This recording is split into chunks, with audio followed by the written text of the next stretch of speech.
if you are suffering these losses, one of the best things you could do first and foremost is to actually scan your ewes, so you can have an idea of how many lambs you should be starting off with.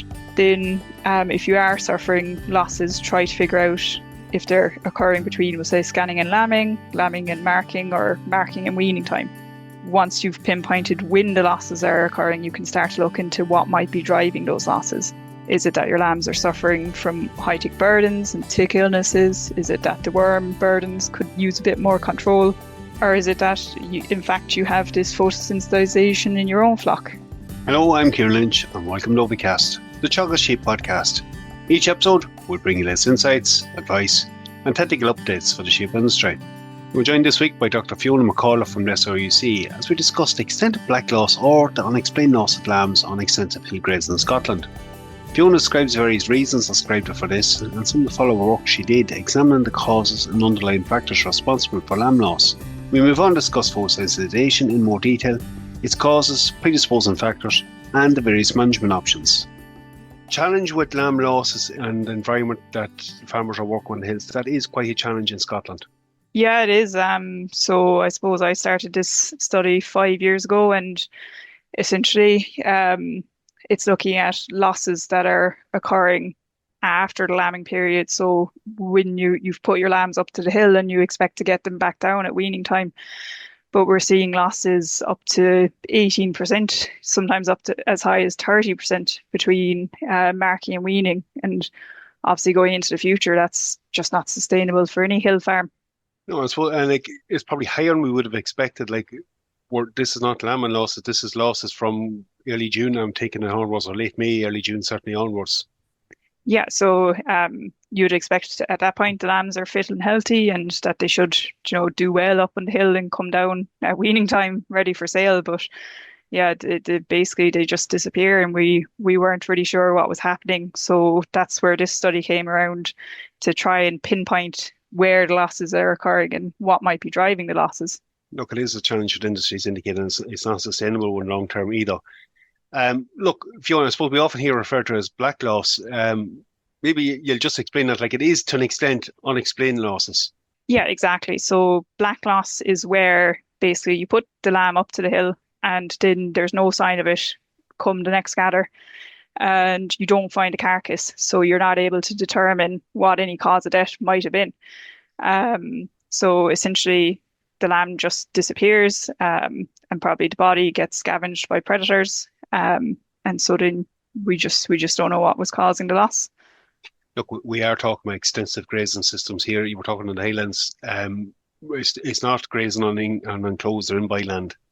Yeah, no. So a lot of the farms I worked with, the main bulk of the grazing areas would be up unenclosed, unimproved grazing areas. So they'd be using hardy native breeds like the Scottish Blackface or the Cheviot, and they'd be up there 365 days of the year, just making use of that hill grazing. So look, it's a different system, but within that category, like that level of loss, and particularly at the time of year it's corn, is a challenge. Look, you mentioned your study. Maybe tell me a little bit more about that. What were you looking at? Yeah, so essentially, because we didn't know what was causing the losses, anecdotally, farmers and crofters would say, oh, it's the weather, it's photosensitization, maybe it's parasite infection or predation from various species that would have in these hill environments. We kind of wanted to gather the views of the farmers and crofters of what they themselves thought were driving the losses, what they thought were the main impacts of these losses, and just kind of what levels of loss they were experiencing. So back in 2020, I did a questionnaire. Unfortunately, it wasn't a great time to be running a questionnaire during COVID. So ran the study anyway and got over 30 responses from hill farmers and crofters spread throughout the Western Highlands, and essentially gathered up their views. And we were able to see that the losses they were experiencing from 6 weeks of age of the lambs to weaning time, when the lambs are about 14 weeks of age, were about, I think it was 15% it came out as. So that's in addition to any losses that they'd experienced around the lambing time. And when we asked them what they felt was the main cause of losses, they kind of confirmed that yes, they felt parasites, so worms, fluke, and ticks were very important. This photosensitization disease we get in Scotland, known as Plochty, and additional things like predation were also ranked quite highly. And then when they were looking at what the main consequences of these losses are, they said that their own farmer and crofter stress impacted quite negatively by these losses, the obvious loss of production and the financial loss. But in addition to that, it's the loss of the breeding potential. You're essentially reducing the stock that you can choose your replacement ewe lambs from. So that will have a long-term effect on the condition of the flock going forwards. It's interesting that figure 15%. It ties well in with the earlier figure quote from previous work, so it is fairly consistent. Yeah. So that earlier study, I think it was back in 2013, 14 or so, and we can see that the losses are kind of still maintained at that high level. And even with the improvement in, scanning your flocks, condition scoring, checking the nutrition, even with all that improvement, we are still seeing these quite high losses. Fiona, certainly was an ideal time to start off with the survey, but did you do follow-up work with them farms when restrictions lifted post-COVID?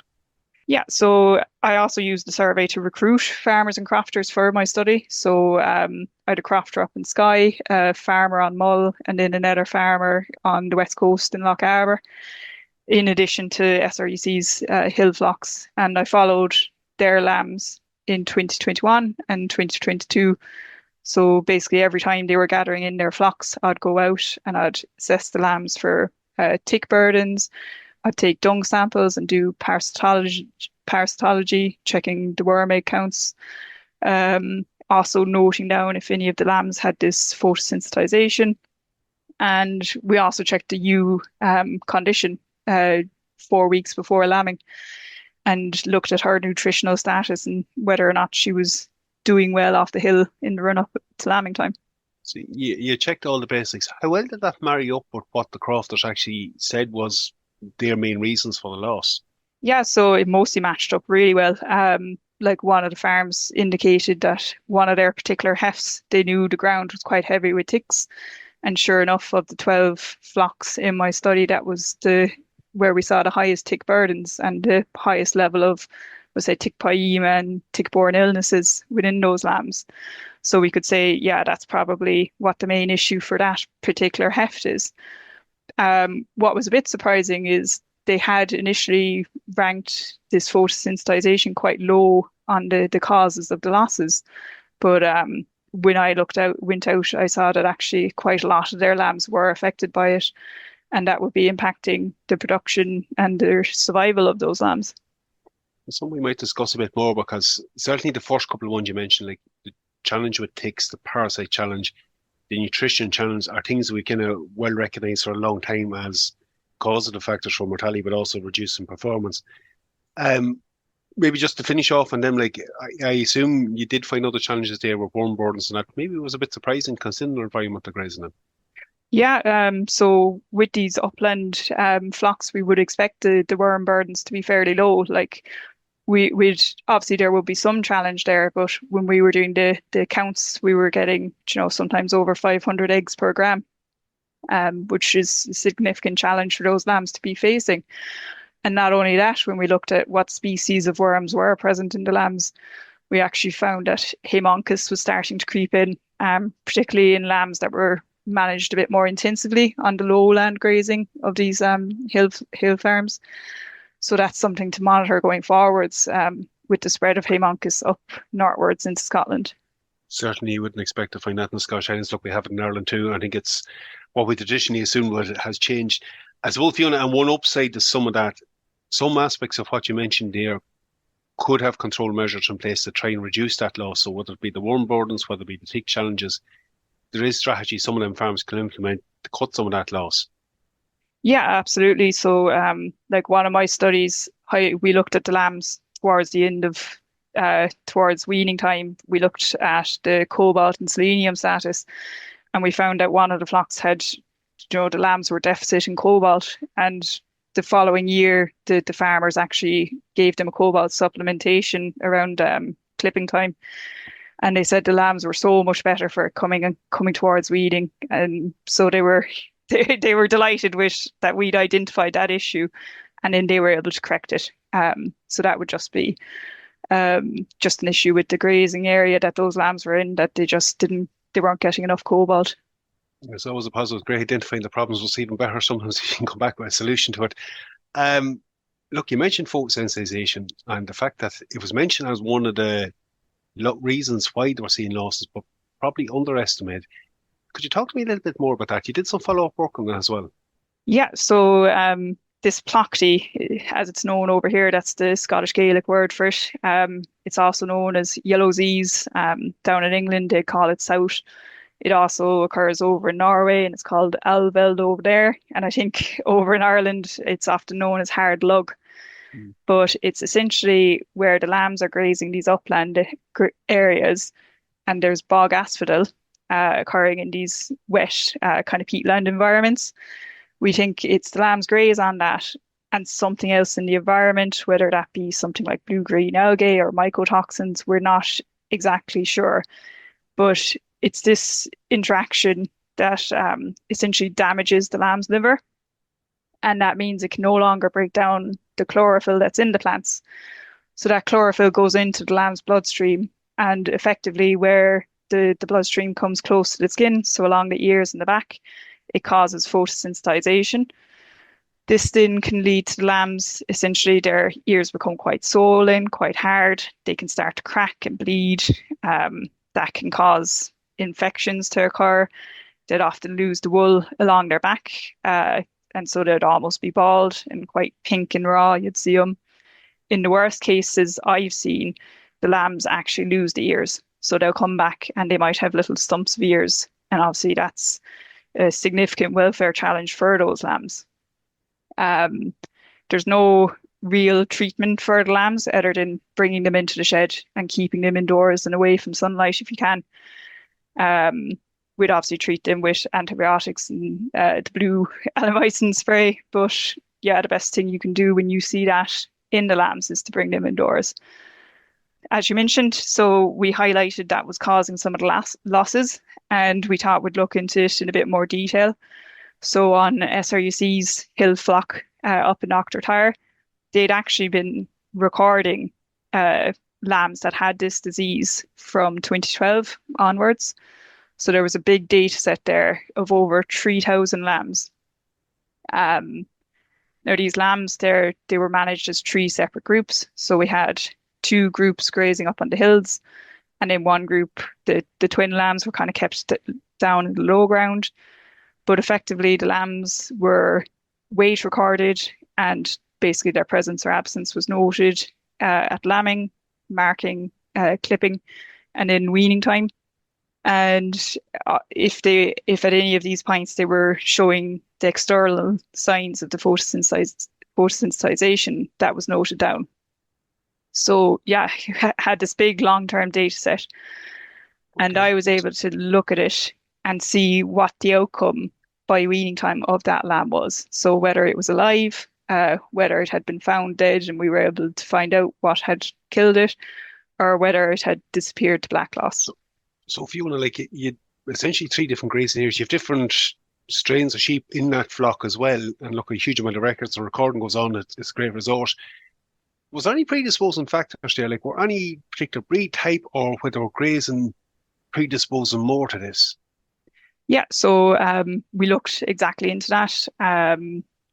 We saw that essentially which grazing area they were in significantly put them at a higher risk. So the Knockturtire Hill was the worst at risk for it. We did see a breed effect where one of the hills had Black Welsh Mountain lambs and the other hill has Scottish Blackface. And effectively, because the Scottish Blackface, their underlying skin is white, they're much more prone to getting photosensitization than the Black Welsh Mountain are. Now, that's not to say that the Black Welsh Mountain don't suffer the liver damage, but we just don't see the signs along the ears and the back. So we can't take note of them. But yeah, basically the white-skinned lambs that were grazing in basically the highest hill, they were much more prone to get this Plachty disease. And then when they had that disease, they were much more likely than lambs without the disease to go missing. So there is that breed effect there, and of course, as you indicated, the further up the graze, maybe the more challenging the availability in nutrition is, more likely they are to graze some of these plants. Yeah, so we see in years where the spring is late, one of the first things that is up on the hill is the bog asphodel. So we think that the lambs are just grazing that in a bit more frequently, and then that's when we see a bad year for Plachty. Okay. And look, as you indicated, obviously there, the management strategy, when you do find them, what it is to go for the house after that, it's removing them from that environment. Yeah, that's effectively the best thing you can do, because what we've seen is when those lambs go back to the hill, they often don't come back. Or if they do come back, they're about 4 kilos lighter than the lambs that weren't affected by the photosensitization. So then obviously that's going to lead to more concentrate feeding to get them finished, and just higher impacts on your costs at the end of the day. So always the direct mortality, sometimes it's the morbidity as well that comes with it, or that impact it can have on performance. Yeah, exactly. Fiona, like you indicated there's a number of factors that have been attributed to black loss, and certainly in some of them cases it could be reduced. I suppose it does go to highlight, though, the need to maybe investigate what's actually happening in flock and keeping the records. And checking where possible, like what did cause the mortality, where you do get an Yeah, absolutely. So if you are suffering these losses, one of the best things you could do first and foremost is to actually scan your ewes, so you can have an idea of how many lambs you should be starting off with. Then if you are suffering losses, try to figure out if they're occurring between, we'll say, scanning and lambing and marking, or marking and weaning time. And then once you've pinpointed when the losses are occurring, you can start to look into what might be driving those losses. Is it that your lambs are suffering from high tick burdens and tick illnesses? Is it that the worm burdens could use a bit more control? Or is it that in fact you have this photosensitization in your own flock? And obviously then to tackle that, the best thing you can be doing is keeping the lambs in as pets. When you get the occurrence. But look, Fiona, it was an interesting study, and certainly look, as part of a lot of ongoing work on the Hill Research Farm in Cork and Knocknatayo. There's still a good team there doing a lot of work in that area. Yeah, so my supervisors were Anne McLaren and Davy McCracken, and the work is still going on. Like we'll continue monitoring this photosensitization disease up there and see if keeping the lambs in from the shed reduces the overall losses in the rest of the flock. But yeah, it's very interesting and kind of unique hill farm to have up here in Scotland, and yeah, a lot of good work coming out of there. Listen, Fiona, really appreciate you coming on. Certainly, it's great to raise a bit of awareness on it and hear some of your findings. I appreciate your time today. No bother, Kieran. Okay, we'll have to leave it there for this week's episode. I'd like to thank Fiona again for taking the time out to come on with us and discuss what is a very interesting topic. That's it for me. For updates from our sheep programme, keep an eye on our Twitter page at Teagasc Sheep. I'm Kieran Lynch. Thanks for joining us. Don't forget to subscribe and follow us wherever you get your podcasts.